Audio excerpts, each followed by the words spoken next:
Hello and welcome to our latest Speedy News update. Today we're going to talk about Microsoft, and they've just announced a firmer release date or release window for Windows 10. I've got Mark Chuxell with me. I'm Patrick Goss, the Global Editor-in-Chief. So Mark, we know it's coming in the summer.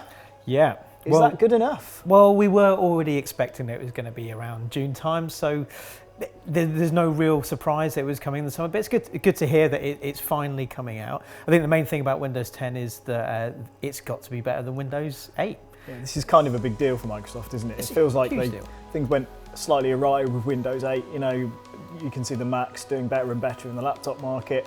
This is a bit of a Hail Mary now, isn't it? Well, it is. That's why they're calling it Windows 10, I think. It's because they want to have that massive divide between what Windows 8 was. That skipped Windows 9. This is not an iteration. This is a completely whole new thing, and we're going to call it Windows 10. We're going to give it away free for X amount of time. I think that will definitely get it into people's living rooms and on their computers. But is it enough? They've got an uphill struggle, I think, Microsoft at the moment.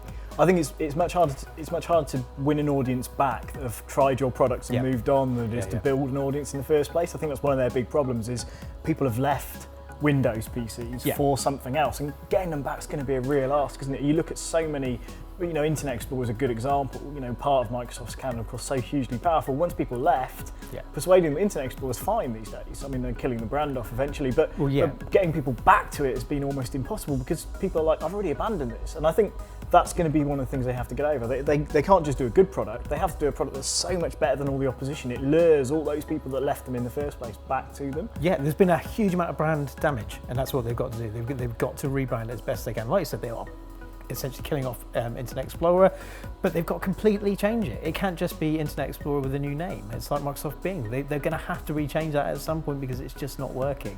But the interesting thing about Microsoft at the moment is that profit-wise, they're 12-point-something% up year on year. That's good, but actually their core of their business is really struggling, and that is the computing segment, the software segment. But there's some amazing products out there that could be in the market soon. So you've got things like HoloLens, you've got Cortana. Okay, it's not perfect, but it's these things that Microsoft are trying, and it doesn't feel like the old stuffy Microsoft. It feels like a newer, fresher Microsoft. Yeah, I mean, I think there's a tendency to kill off these big names before, and I think, you know, they've got a lot of money in the bank. They've got a lot of very, very intelligent people. They've got some really exciting products. I think there's a lot going for them. I think if they can cut off from some of the mistakes of the past, maybe a fresh start in people's minds. Yeah. But I think they need some of these big products to really land. We need HoloLens to be amazing. Yeah. We need Cortana to completely change our opinion of speaking to your digital assistant. You know, all of this stuff has to click into place. Yeah. But, you know, there's probably 4 or 5 companies in the world that I feel could wrest it back, and Microsoft is still one of those. Definitely. We've got to remember that Microsoft did come up with Kinect, which is one of the greatest gaming achievements. Yeah, it was a kind of extension to what Nintendo were doing with the Wii, but they've got Alex Kipman looking at the at HoloLens, how it can actually change lives. They bought Minecraft for, what, 2.5 billion. If they can marry those two things together, then you've got a whole new educational experience for kids and things like that. And also, what they're doing with HoloLens isn't pure VR. It's a whole new kind of beyond VR almost, and taking it into the living room, actually be able to touch things and move around.